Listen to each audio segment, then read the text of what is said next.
Okay, good morning, everybody. Thank you so much for joining the final episode of our best practice series. So today we are discussing data management in terms of KPIs and Power BI.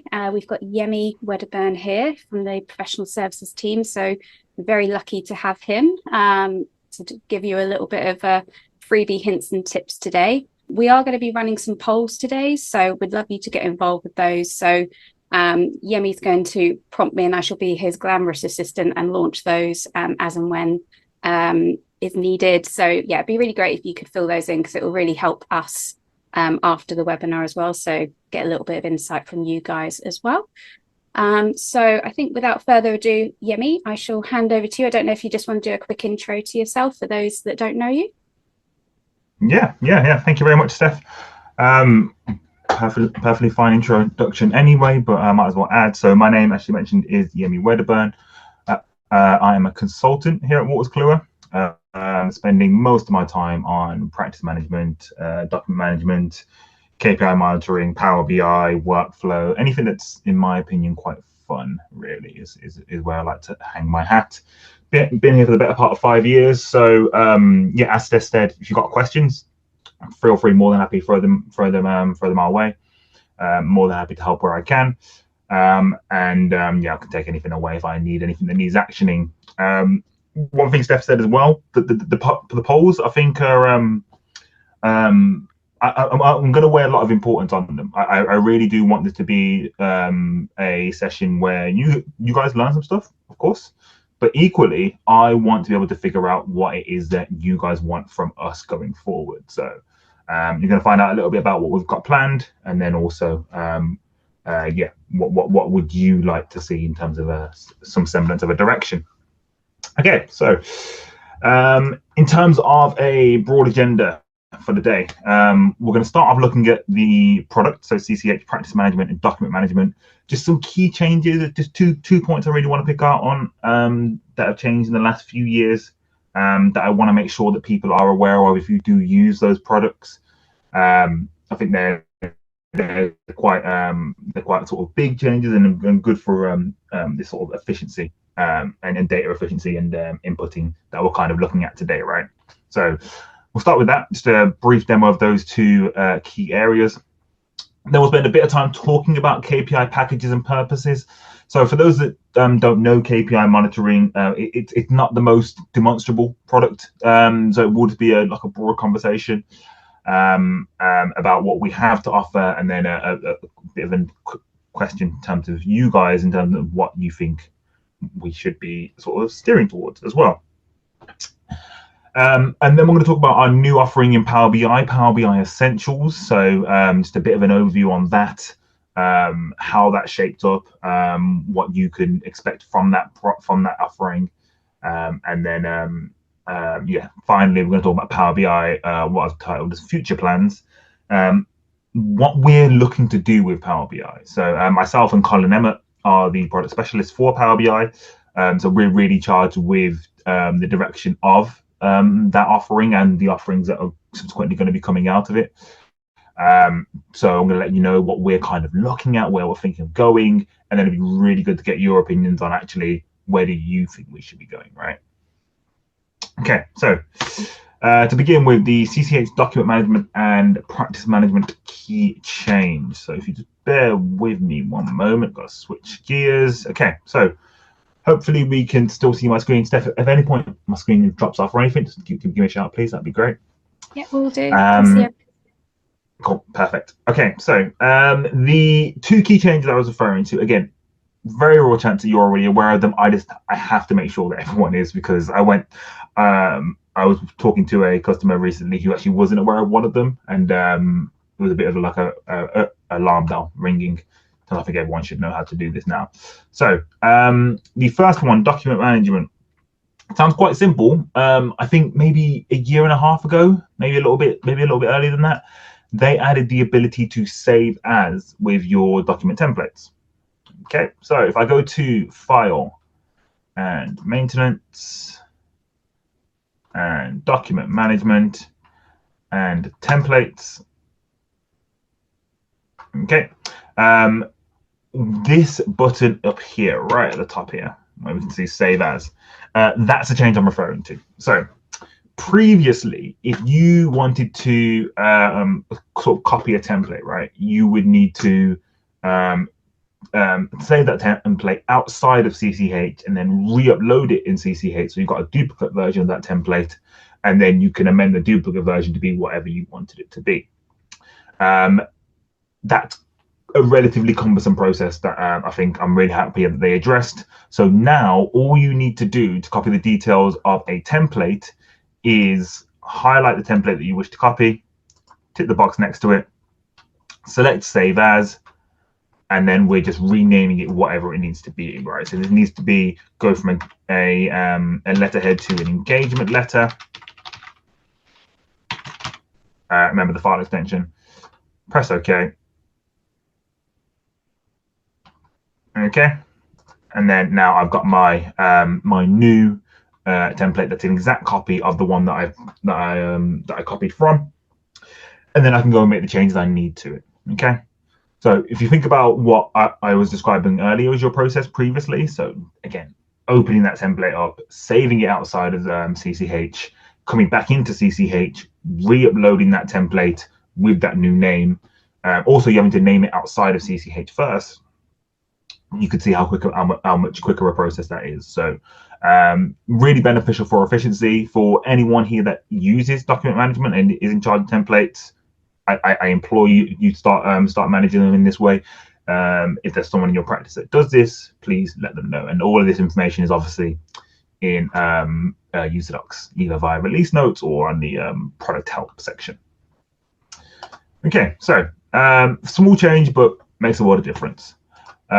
Another change in the same sort of vein, so technically relatively small, but I think quite a big step for people, is the ability to import timesheets now. So this is a recent update from the most recently released 2025.3, and this will allow for people to import their timesheets in a specific format. So we have a import template file. Everyone has it as part. Anyone that's upgraded to 2025.3 has this template file. So if I go to my file explorer, let's go to my, again, this is obviously my server. Your location will differ, but wherever your central inst folder is, in central data, central data PM templates. Central PM templates. Central PM templates. Central inst, central deploy. That was the one, and then PM templates, and then it's this here. So import timesheet template. It has dummy data on it. So what you need to do is just update it with actual credible data in your system. But again, you can now enter in your timesheets via Excel, right? So for the people that find Excel a bit more comfortable, a bit more familiar to them in terms of usage, this could be another thing that could greatly improve potential efficiencies. It's more a case of having the option to do so, right? So it's less about the fact that, oh, this is the best way to do it. It's just whatever makes you more comfortable, and the more options we give you, the better I think the product is in general. So once you've got all your data and you've entered your timesheet, I clearly haven't worked too varied, but yeah, once you've got all your data in for your timesheet, you can import it via your homepage in the WIP task section under timesheets. Click import timesheet, select the employee. So I will select myself, press OK. It's automatically going to default to the current time period. Again, if you want to choose a different time period, absolutely you can. Units will always be set as hours, so you need to be some sort of some sort of variation of hours, either decimal hours or full hours. Locate the file that has the data on it. So this is mine here. Press open. Okay, and then it's going to pick up what it can find. It's having a bit of a wobbler about accounts 2025. That's fine. Okay, So you notice that anything that it can't do, for example, so 2025 again, it will just highlight it in red. Again, lines like this can't bring it in, so again, it will be highlighted in red. Okay. Once you're happy, tick the box next to the timesheet lines that you wish to bring in, and select import. Say yes, and press OK. And those are your timesheet entries imported. Obviously, I'll show you what that looks like on the actual timesheet, but you'll notice the settings option down here. So on the import, it requires you to know your assignment templates and your task code names, right? If you don't know those, you can tick the box next to these items and actually export lists of those.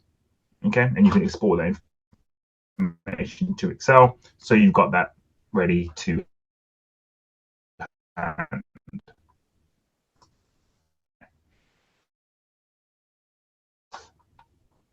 What that looks like on your timesheet is just exactly as you would expect. If I just open this timesheet here, we've got all of these timesheet lines that were successfully imported using your standard charge out rate.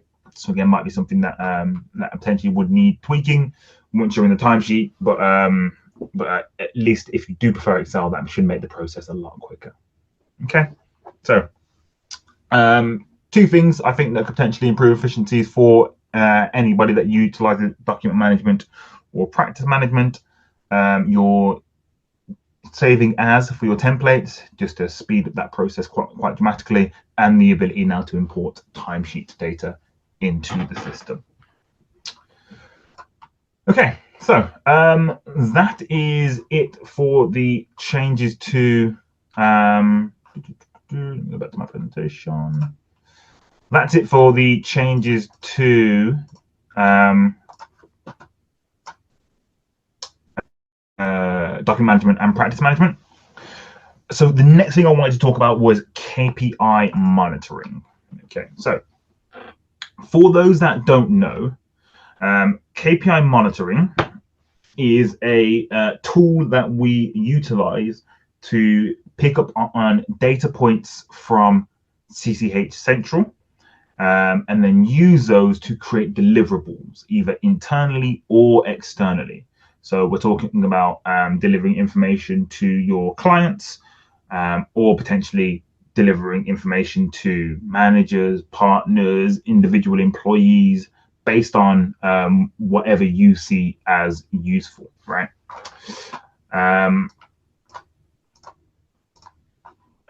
So I'm trying to get something up very quickly. Cool. So in terms of what we have by the way of packages, because what we try to do is create key packages of what we think is useful ways of utilizing such a product. So again, it's about the distribution of data, either internally or externally, sometimes even amending data within the system as well. So what we have around that is quite a fully fleshed out automated debt chasing package. So the idea is that it's kind of designed to remove some of the administrative overhead in the credit control process. So the system, what it will do is when a bill is posted, firstly, KPI monitoring will actually take over that process, so automatically email that bill where appropriate, of course, for the ones that receive emails. And then in periods defined by you, so 30 days, 60 days, 90 days, periodically chase that debt, right? So that you're not necessarily having to spend a lot of time constructing the same emails using the same formula. So what we're trying to do there is to use the data in practice management to optimize the credit control process, but doing it in a stable and consistent way.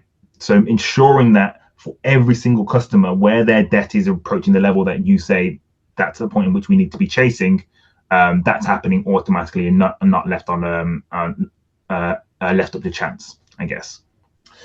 Of course, what we also do in there is we make sure that we are sending out the information to the internal credit control team, so that they know that A, a chase has occurred, and then B, that maybe if it's a different interval, so maybe it's 75 days, actually now the time for a bit of manual intervention and someone to pick up the phone, right? We can't replace the whole process. What can be what can be sort of minimized in terms of workload, we absolutely can do that.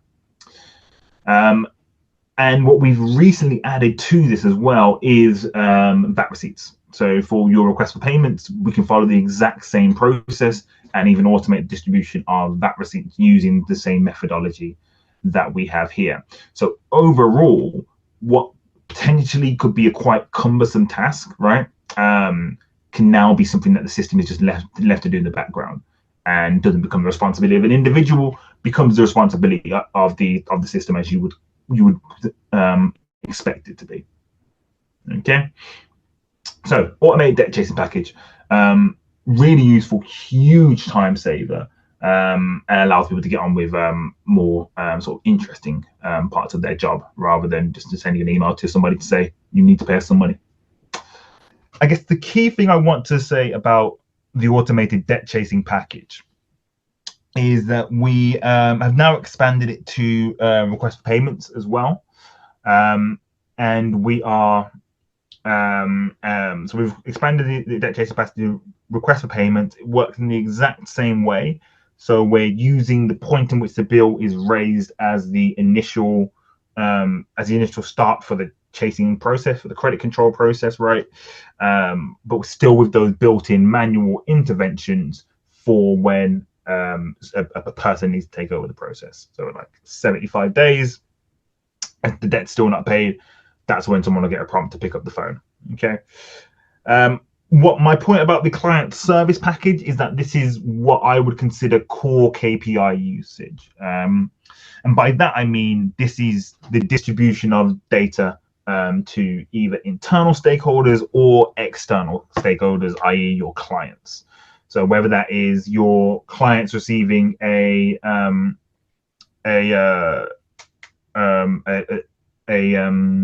tax liability, or a payment on account reminder, whatever the case may be, we can utilize the data from, say, a personal tax workflow practice management to distribute that either to them or to relevant members of your practice. So letting somebody know that their job is now at 80% of its budget that's been outlined for it. Okay.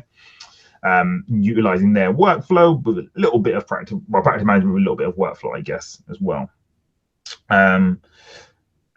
So in terms of those two packages, this is what we have available. But the point I was trying to make is this is just what we consider a good place for you guys to start, potentially. You've also got things in there like timesheet chasing. So instead of someone having to run a report in CCH, see who hasn't posted their timesheet, go into Outlook, put them all into individual emails, or send them all as one email, chasing them for their timesheets, and then do the same thing a few days later. What you can do now is just have the system do that for you, right? So that those kind of repetitive tasks that we know we can be a bit quicker with, we now have the ability to do that. And that's why I think KPI can be so valuable for a lot of firms. I guess now is probably a good place for question number 1, Steph, please. If that's okay. I will launch that now. Lovely, thank you. So question 1 is just what other areas of the system, so outside of practice management, personal tax and workflow, what other areas of the system would you like to see us pull data from through KPI monitoring? Accounts, corporation tax, or document management? Because again, like I said right at the top of the session, I want to know what you guys want to use these products for. Where do you guys see the benefits that you can glean for your practice? Okay, lovely. So while you're answering those questions, or that question, I should say, I'm actually going to, because I'm terrified of things breaking up again, I'm going to move on to Power BI. Okay. So Power BI, for those that aren't aware, is a data analytics tool, right? So it's a business intelligence tool. in the title. And what it's used for is to create dashboards and reports and report packs to allow you to visualize the data from the relevant source, in this case, CCH. What we had previously was a single dashboard with just one long set of dashboards for practice management, right? And with that, we had, I believe it was initially I think it's a 7-week UAT process, where the customer is with us for at least 3 hours, and then there's another day during there where we're working on your changes, right? And it's just feedback and changing each week. So it's quite involved from your perspective, because obviously you need to spend time actually going through the dashboards each week to provide that feedback. And then you have to spend a session with myself or another one of the Power BI consultants going through the changes that have been made in that week. So it's a very involved process for those 8 weeks. And I think one of the things that the cloud has sort of shown us is that there's a bit of a clamoring for speed and efficiency. So what we've done now is we've offered another level to our Power BI dashboard. So it's still looking at practice management, and the dashboards are vaguely the same in all honesty. But what we've done is we've made it a much quicker process. So now it's just a case of installation. You answer a few questions, you're good to go. Okay, and then from there you've got your dashboards. You're able to start reporting on the data straight away. If you want to come back to us and ask us for changes or for additional pages and all that kind of stuff, you can. But at the very least, you can just spend a bit of time with your dashboards that are now showing you data from CCH. The reason I think KPI monitoring is so crucial, KPI monitoring, that's a lie, Power BI is so crucial, is because I think reporting, it's one of the areas where CCH isn't going far enough. I think there's more we can do than just the static manually ran reports that we currently offer, and that's what I think Power BI can be. That's what I really believe that it should head towards, being your reporting engine for your data within CCH. So to do that, we need to develop offerings that are going to suit you guys, be efficient, and then also make sure that they're offering the information at a broad enough level that you want to see. So in terms of what we've got going forward, is we've got dashboards that are going to be created for personal tax, workflow, and audit automation. Audit automation, accounts production. Audit automation is awesome in the pipeline as well. And then we've also got some plans, which I'll come on to a little bit later, in terms of how we're going to be delivering these products as well. Okay, so I think now though it's time to launch into the final demo, which is just going to be the Power BI dashboards, right? So just so you can see what it is we're looking at. So at present now, if I wasn't clear, we now have 2 Power BI offerings aimed at slightly different markets, but there's obviously a reason for that. You've got your Power BI Enterprise package, which has which is this one here. It's quite an extensive list of dashboards, and your Power BI Central package, which is that one that I was telling you that is ready to go pretty much out of the box, right? You tell us a few things about your reporting metrics, and then away you go. In terms of Power BI and how it works, so you will all get this practice dashboard, which is just, as you can see, giving you that sort of high level information. So you've got your WIP balance, total age debt, recovery, build amount for the financial year, and your clients brought in this financial year as well. And then you've got your actual your key charts on here too. So you've got your WIP, debt, and then an age debt pie chart.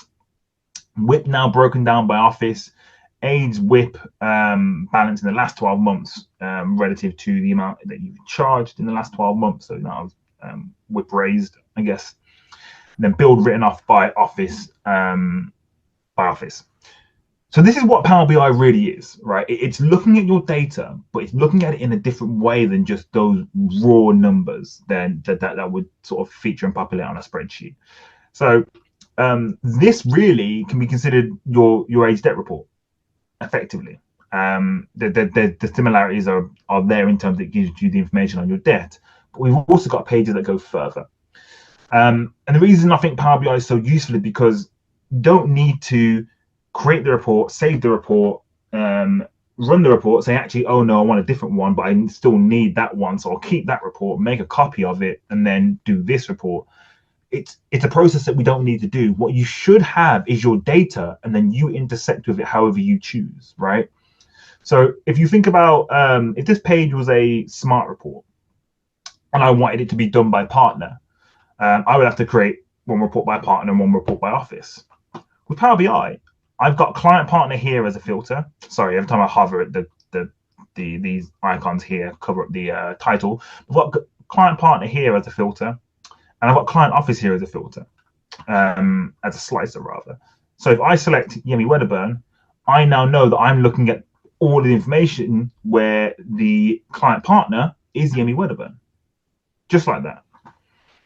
If I want to see, say, I don't know who's actually got a good amount of whip and stuff, but Sue Suggett, yeah, go on, there we go. So now I'm looking at the ones where Sue is the client partner, and I can look at that information without having to continually rerun the report. If I want to look at client office instead, I can see actually show me everything relating to the Birmingham office, so where all the clients are based. So for information for where clients are based in Birmingham, done. And again, instead of having it on two separate reports, if I want to see the ones where the client office is Birmingham, the partner is Yemi, I can hold down Control, select Yemi, and again we're filtering it more, and we're intersecting that data more and more and more. So right now this is quite a top level page, but of course we have far more detailed pages as well. Keeping an eye on time, we have far more detailed pages as well. So if I want to, I'm just going to drop it down a level in here. And in fact, let's untick that and undo that. And there you are. I'm going to if I right click on this client here, what I can also do, all right, let me go up to the top level then. Go to the top level and let's do it from you. What I can also do is I can drill through to a separate page, right? So I've got a page called debt, which analyzes debt in more detail. I can click on that, and now I'm looking at that page. It's navigated me to that page instead of me having to come in here, provide a filter, and so on. Again, apologies, data is all dummy data, so yeah, it's not going to look the most fulfilled, but you should hopefully get the idea of what it is that we've put together here for you. You've got your total age debt here. You've got your total age debt by client partner, and you've got it by aging bands as well. Okay. Down here, you've got it aged by office with total aged debt as a pie chart, and then your disputed debt as well. So, what I think the crux of this is that it doesn't really matter what it is you want to see. The point is that you can see it. You can have it visualized. You can have it in a way that's a bit more accessible than it may have previously been. I'm not here to demonstrate this dashboard. Again, if you want a further demo, a bit more going through the pages in a bit more detail, absolutely reach out to your account manager who can definitely do that for you. But just to show you, so I think a year ago we didn't have anything relating to cash. Now we have what we call the payment performance page, which is just a page outlining how, let me just remove some of these filters, outlining so the date filters don't work because I haven't put any stuff on in the past 12 months. But yeah, just a page that outlines how your clients pay and how quickly and effectively they pay, right? So you have a better idea of who are my good debtors and who are my less good debtors. So who's the most efficient people that I really want to keep in my practice, and the ones that actually maybe a decision might need to be made. And even more helpful when a good debtor starts to show signs of turning, right? So how much grace do you give them based on their previous debt performance? All available from this page. Filters again by partner, client, and department. So this is showing you the value of the unpaid bills over the past 12 months. And again, when you select the client, that will then filter and change. Or select partner, again, same principle. So this here is the actual unpaid debts, and if I expand one of them, hopefully it's just the one bill. Yeah, cool, good. So what we have here is a little mini bill. There you go, a little mini bill that we've put in here. So you can actually kind of see a visualization of what's printed on that bill. And then yeah, so you save you another step of going into CCH to see that information. Okay. And just to show you again the continual evolution of the product, this last page came in probably about 4 months ago, maybe something like that, 4 or 5 months ago. Client concentration. So the idea of your bills and the percentage of your overall bill total that a single client or a single office or a single partner is actually making up. So you're knowing where your risk potentially is, but then also where your biggest successes are, right? So top 10 revenue by partner, no question that I'm always going to be in the top bracket of all of these metrics. There's one thing I make sure in my demonstrations is that I look good. Anything else is secondary. And top 10 WIP by partner. Okay, so you've got all of this information now really easily to hand, rather than having to dig through and build a report and think about how you want to combine that. We can do that, and we are continually evolving how we do that. So that's a little bit on the actual pages. I'm just going to pop back to the presentation.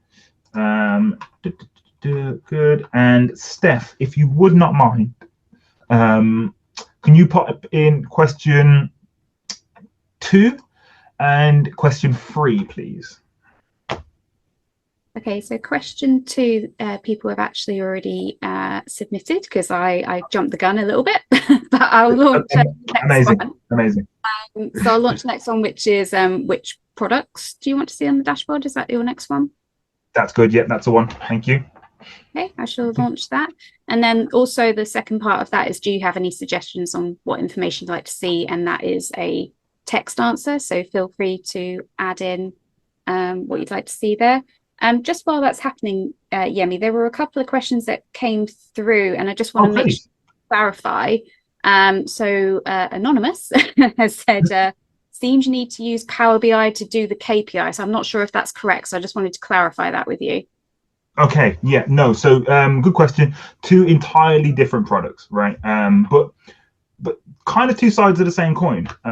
So not dependent on one another at all. Power BI is reporting on the information.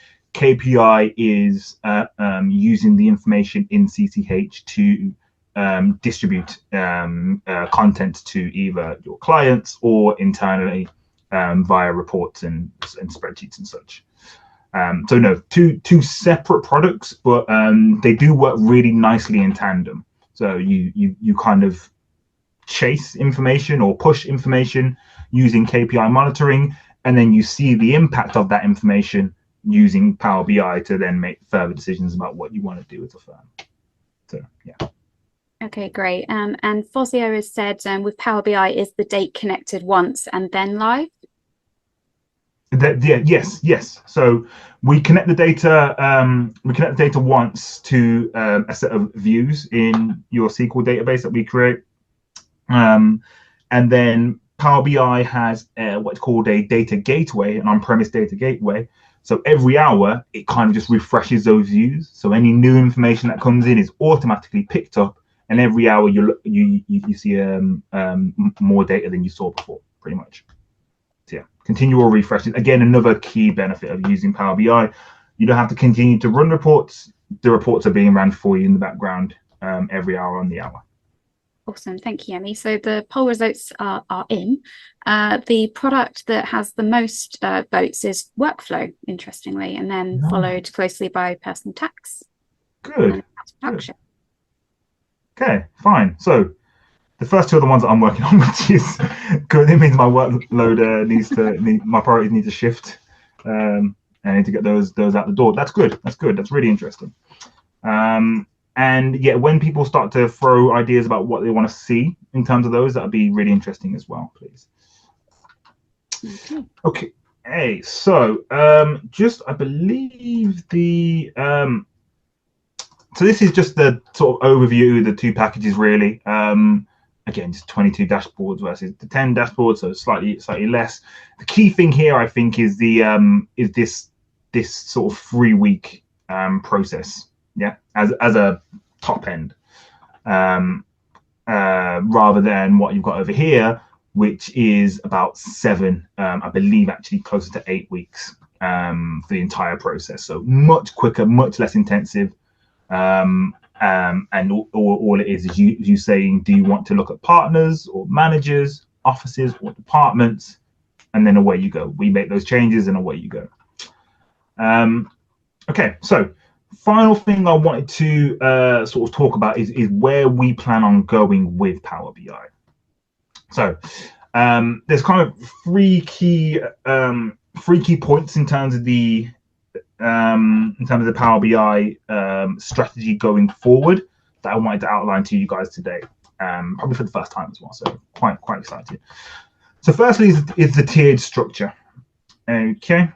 So I'm going to open this here.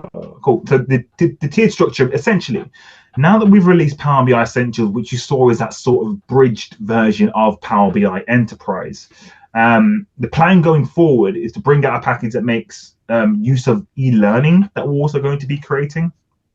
And ideally, the intention behind it will be entirely self-service. So we give you the reports that you need. We give you the scripts that you need if we still go down that route.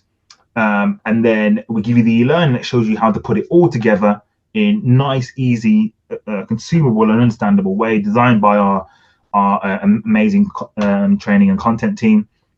And then you're up and running almost without any consultative intervention at all, right? So you can do this in-house. That's one of the ones that we really want to push out. So again, there's no sort of overhead. You pay for it, you get what you pay for, and away you go. As well as that, we're also looking at the sort of the involvement of the whole strategy. So what we're thinking by strategy evolution is we want to make sure that we're always consistently delivering value. One of the best ways I think we can do that is by not only having packages, then also potentially individualizing reports. So where you saw there, we have a WIP page, we have a debt page, we have a cash collections page.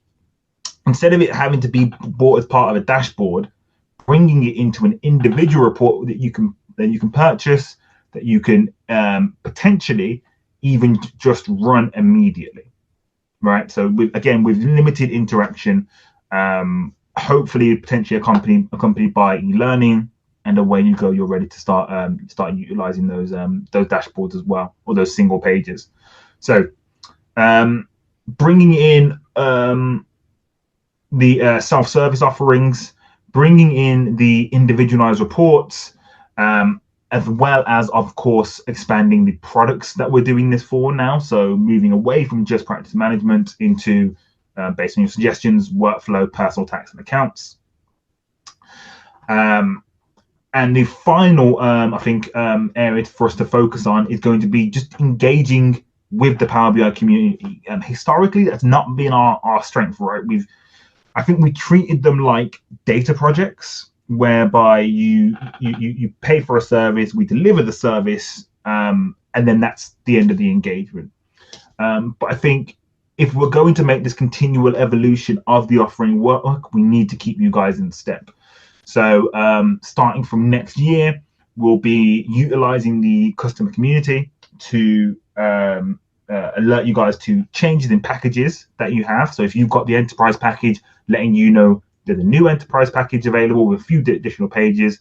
Contact us if you want the pages, or get in touch with your account manager if you want us to put those pages onto your Power BI reporting stack. And then, as well as that, there's going to be, again, in that same sort of period, us saying this is the new product that we have available for you. Hopefully built in step with potentially some of you guys, but at the very least, the product specialist in the consultative team, to allow us to get you at least a really good starting point on looking at the data in those products that you're talking about. So workflow and personal tax, really. Effectively, what I want to say is that we are taking BI reporting very, very seriously, and the goal is for it to cover all of your needs across the product. So we've started off and we made a great start on practice management. Now we're going to spread out and start looking at how we can really make this the reporting engine for CCH, which I kind of think that it should be. So I believe there's a few more. There's a few more. Can you launch 5 and 6 as well, please, Steph? I will do that. Which I'll let you guys answer in your own time. So 5 is, you've heard the plan. What do you think? What do you think we're missing? What am I not looking at? Where do we need to potentially take this? And then just generally, broadly quite open, do you feel like there's a better way for us to report on data in CCH? Do you think there's a key area that we don't really tap into that we should? And I guess for me, that just about covers it. So Steph, do we have any more questions at this point? Yes, there's been a couple. So Praful has asked, where is KPI located in CCH? And then he's also asked, how does he go about using it? So I don't know how much detail you want to go into, Yemi, but maybe just some tips on that. Yeah, so KPI monitoring is actually, it's an additional product. So it won't be anywhere in CCH as it's your standard CCH product. You will contact your account manager. We would install it into your server, and then from there we'd set it up to start running. So you don't have it currently. If you do, contact your account manager. You can get a better picture of the product and how the process would work, and then potentially I think they do demonstrations on it as well. So yeah. Yeah, and there's probably some additional resources we can point you to, on the community and user doc side of things. So maybe Yemi, you and I can just have a chat about that, and we can include that in a follow up with the recording. Yes. So Fozzie has sent in a couple of questions as well. So I think these were submitted a bit earlier. So I think it was during your KPI segment. Will the automated debt chasing also publish bills on one click automatically? Not currently, but if that's something that you're interested in, I think we could definitely potentially look into it. But at present, no. Yeah. Okay. Cool. And then she's also asked, will something like the automated debt chasing package also be built into CCH iFirm? And is there a timeline for that? That I can't comment on, unfortunately. I'll pop the question to Ash Wade. He's working quite closely with the iFirm guys in terms of their kind of more workflowy sort of elements.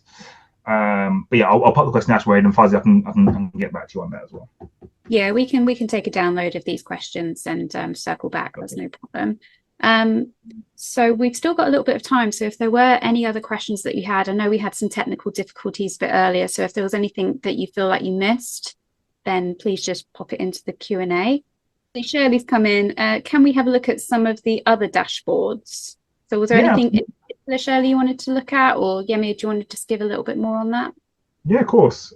So I think one of the seeing we do have a bit of time. So we've looked at the client concentration, the debt page, and briefly. One of my personal favorite pages is Chargeable Insight. So Chargeable Insight is just a page that gives you an overview of your employees' chargeable versus non-chargeable work, right? So how much time in a given period that you would define is being spent on chargeable activities versus non-chargeable activities. Again, you've got the broken down by pie chart. You've also got it here by month. And I think one of the things that I don't think I mentioned, I think I was trying to make sure that I got done in a decent amount of time with the technical hitches that we had, is it feels like you might sort of replicate information, right?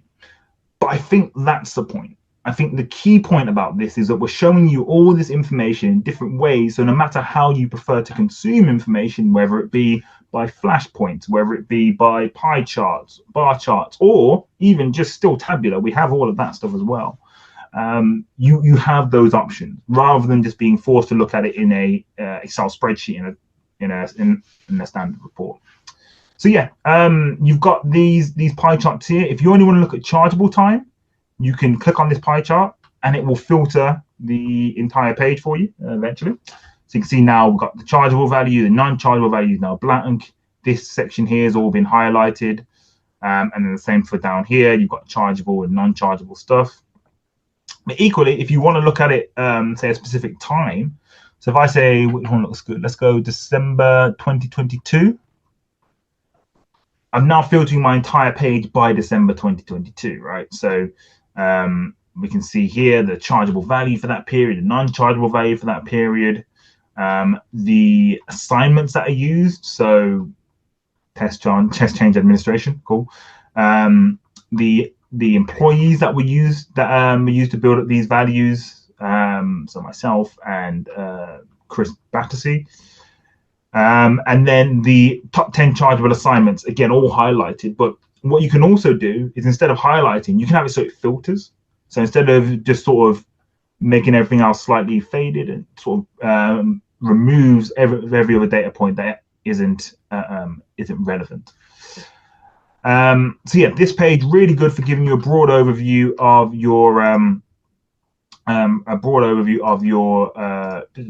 your employees, what they're spending their time on, and then what that kind of breakdown between chargeable activities and non-chargeable activities is.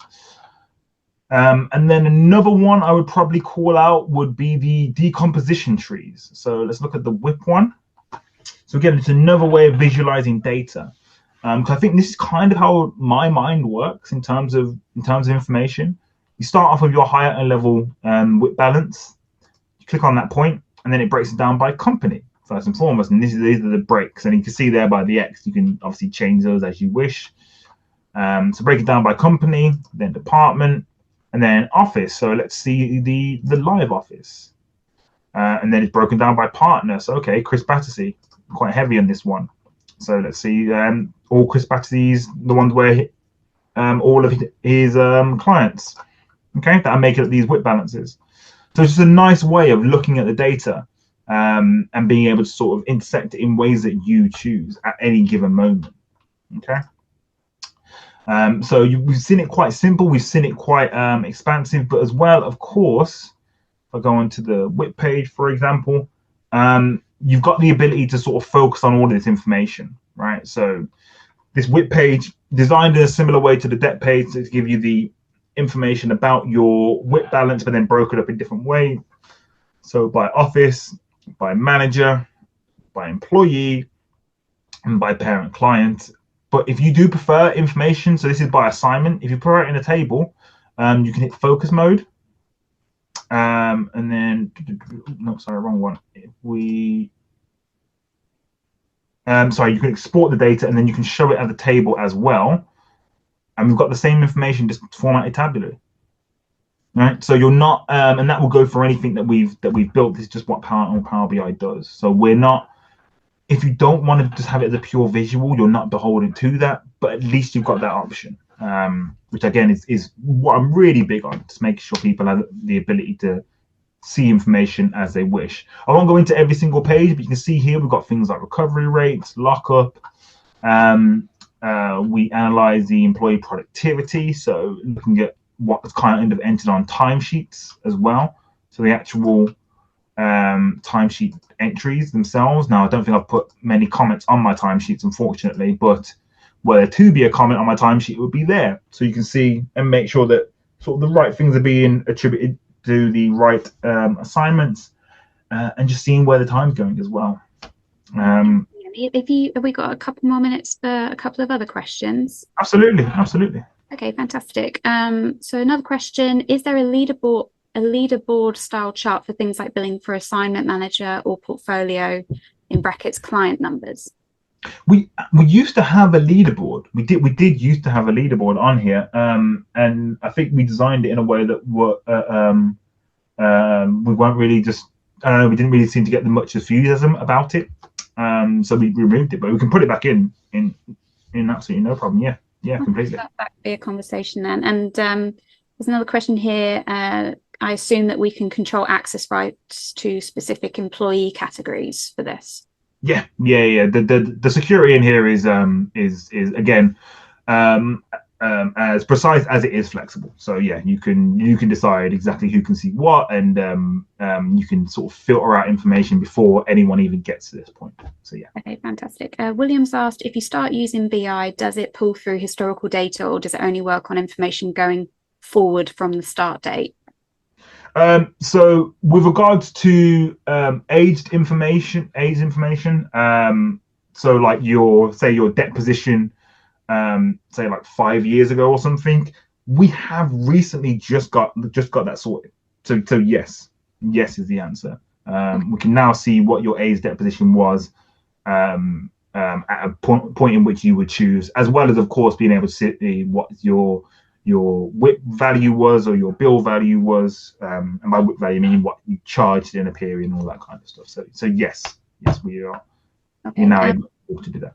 Thanks, Yemi. I just want to get through a couple more if we can. So, cool. I mean, Sarah, I don't know if there's a specific thing you want to look at, but I don't think we've got time now. But she's asked, is there a demo version for us to look at? So I don't know if that's something that I can share a PDF output of these pages so you can go through them in your own time. We can put that in the distribution stuff if you like. Yeah, we can do that. And then just quickly, Johnny said he couldn't find the timesheet import templates. Where does he get his hands on those for the? Okay, so that would be in your deploy folder. It may be on the server, so it might be something you have to request from IT, but it should be under deploy. You can still see my screen actually. So central, for me it's central. Deploy folder is where it's going to remain for everybody, and then PM templates, and then it's in there, import timesheet template. Wonderful. And then I don't know if this is where the connection cut out a little bit, but there's a request here for a recap on the client serve package. Yeah, so the client service package, just I guess just in a nutshell, is it's what KPI was initially conceived for. So it's using your simple data in CCH to deliver information to your clients or to your employees so that they can better serve your clients. So things like tax liability information from the personal tax product can be sent directly to your client automatically. Things like the WIP percentage versus the actual versus budget for a job from practice management can again be sent to the client manager or the partner. We've got timesheet chasing in there. We've got expense chasing in there, all of that kind of stuff. It's quite a wide package with a lot of different alerts in it. So I think we'll pop the link to user docs in there as well, so people can thumb through that in their own time.